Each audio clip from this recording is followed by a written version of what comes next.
Hi, everybody. All right, lesson 4. This one I'm going to be doing by video because I want to show you the difference between just a PowerPoint or just written manual and now if you're going to use a video format. And so I need you guys to see a difference of how you guys learn and what ways are better and just to get an idea what is different. So you can make this as professional as you like, or you can make it casual. It's really up to you. So what we're going to do though is I'm going to still pull up a PowerPoint because I still like my PowerPoints. And so then you see that I'm now up in the corner here. And now this is using Microsoft PowerPoint and how you create, maybe if you guys decide to use PowerPoint, you might have to take a course in it, but it has kind of up here what to do, and I've already created them. I've created a few different ones, 12 different slides. Okay, and the first one is just an introduction, and then as we go, I can turn it into a slideshow from the beginning, and then the person doesn't see anything except for what I want you guys to see, and then it would be up here. So then you could start right from this point here. And then as I click, different information comes. So creating a course manual, different ways of creating, you guys. As you can tell, I've been using PowerPoint. PowerPoint works for me because it gives me the exact points that I want known, and it keeps me on track.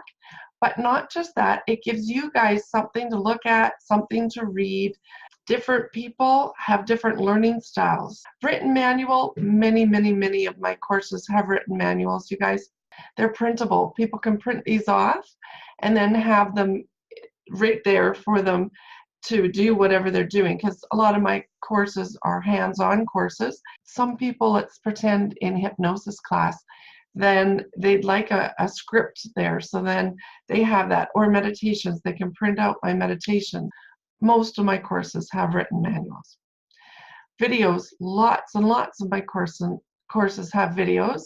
Some of them I use a video machine where I'm actually going to be recording, right? So then I record myself and then I use it later onto a software here that actually I can delete things that I don't want or change or add music or, add different things that a person would need.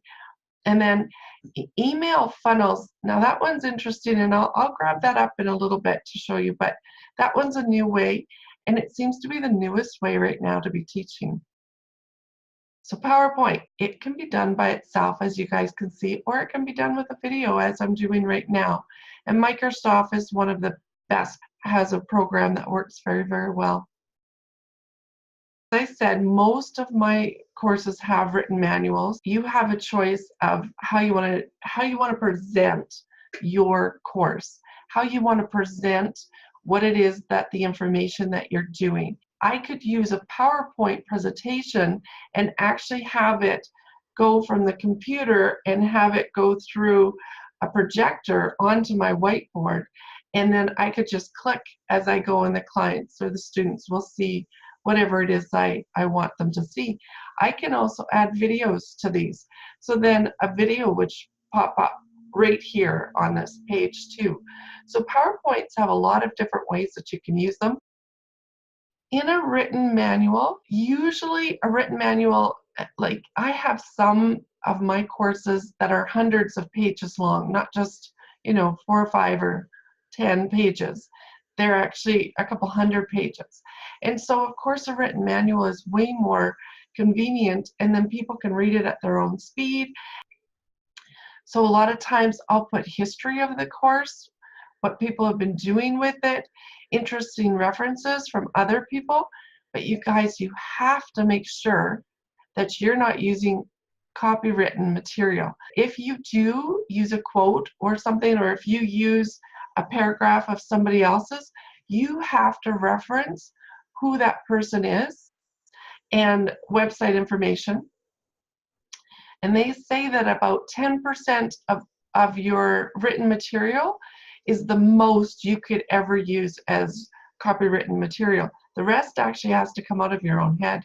You guys have to create it. So this PowerPoint is 100% mine. I have not used anybody else's information. I created it, I put the information on it, it's 100% mine. Now, for you guys to use it, it would be actually copywritten material because I own this material. It's my material, and you'd either have to get permission from whoever created it, or all you can use is maybe a quote out of it. When I have the written manual, so with history and maybe a little bit of information that I want you guys to know to reference to other people's information that you have other places to go. You can also do that in the bibliography at the end when you list everybody's information of where you got your information from. Your core information, though, is what you're teaching. So something that you own or have created. This is something that you're going to do. So let's pretend you're going to make chocolate chip cookies and you have a recipe. Maybe it's been a recipe that has been handed down and handed down and handed down. And so with that recipe, you go and videotape yourself with all the ingredients and you making it. Well, you're making everything. It is yours what you're making. And how you put the ingredients together, there's hundreds and hundreds of different ways of making chocolate chip cookies. Maybe you make with butterscotch chocolate chips instead of the chocolate chips. Maybe you put a tad of strawberry in it or something. But it's something that you've created. So it's your course and it's your information, and you own the information, or you've bought the information that you can use. When I add music to some of my meditations, I actually buy the music. I buy the rights to be able to play that music. And so there are many ways that you can teach something when you have actually bought the rights to do it. Some of you guys actually are teaching for other people, and so the money actually goes to them and then they pay you to be able to teach it. That's another way to be able to teach a course. But today we're really talking about you creating your own manual. I put benefits and contraindications. So if there is anything that could go wrong, like let's pretend in hot stone massage. Hot stone massage is not okay for anybody with diabetes or who have high blood pressure or who are pregnant. And so those kind of things would be also written in the manual. The procedure, the exact procedure of what I want somebody to do. So right from start to finish, A, B, C, D, or 1, 2, 3. And I put the procedure point by point in. If I have charts, I add charts. If I have homework, I add homework. So anything that's going to go into your course, anything that you want the other person to know. As you can tell, I'm doing a video with this one. I can videotape it with the video camera like I showed you before, or I can also do YouTube, where you can do live, and same with Zoom, you can do live. You don't have to just record it and then put it on later. So there's lots of different ways to do this. You can create it ahead of time, edit it, and then upload it. Or you can create them live and have people join you. Many students learn by visual pictures and not just by reading words. When I had the accredited college, I have 4 different ways that people learn, and that's what a course that I teach is called Your Persona, and it's personality traits. And in there you have visuals who have to see it to be able to do it.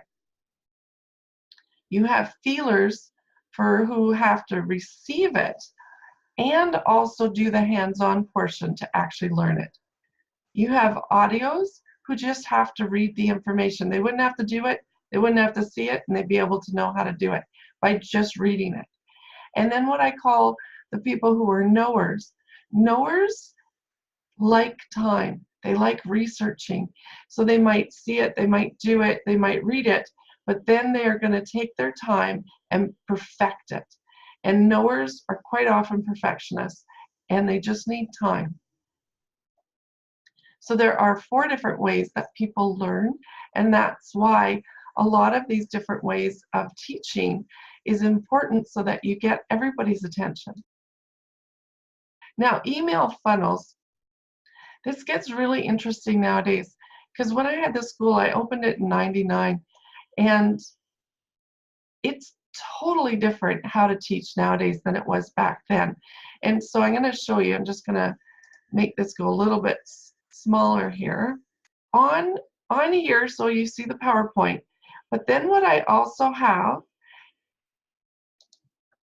here is what I used to use. I still use it. You guys are taking the courses, you still log in. And this is my back end. And so my back end has where, and of course it has a code and everything to get in. So nobody can get into this unless they know exactly what the code is. And I have a webmaster who designed it for me.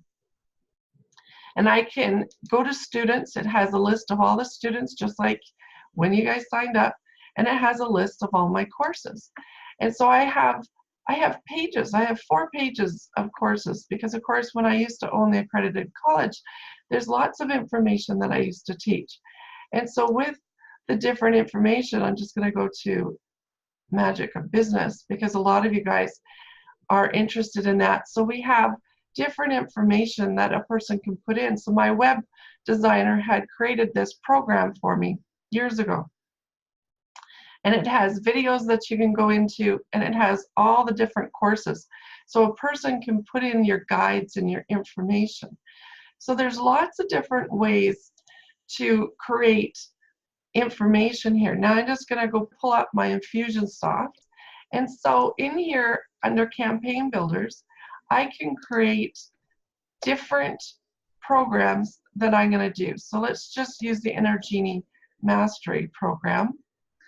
And so with this, it started showing, oh my goodness, Infusionsoft is brilliant. It has it where you can do funnels, and I mean, here's the new course and who is now starting to follow. And then once I set it up, I can create these different emails that automatically come to different people. And inside of the emails is different information of whatever I want them to know. With Infusionsoft, they have where you can add contacts and get information in here. They have all kinds of information that you guys can use. Also, another company that I've taken courses from different people I've taken courses from, they use this company called New Kajabi. There are so many ways now to create courses and so many cool things that you guys can do. So your guys' homework is to create a course manual. So this one here now, this could take you weeks, it could take you months, it could take you days. Whatever it takes you doesn't matter. Note too, you can always add. You could start and have a small course and then keep adding to it. So lesson 5 is how to sell your course. So enjoy, you guys. Everything that you guys are doing, everything that you guys are creating becomes a course. And a course is something that you want to teach somebody else for personal interest, or if they can earn money for a certificate. And we'll get into that later. Just enjoy, create, have fun, and get to this point, and then you start selling. See you guys soon.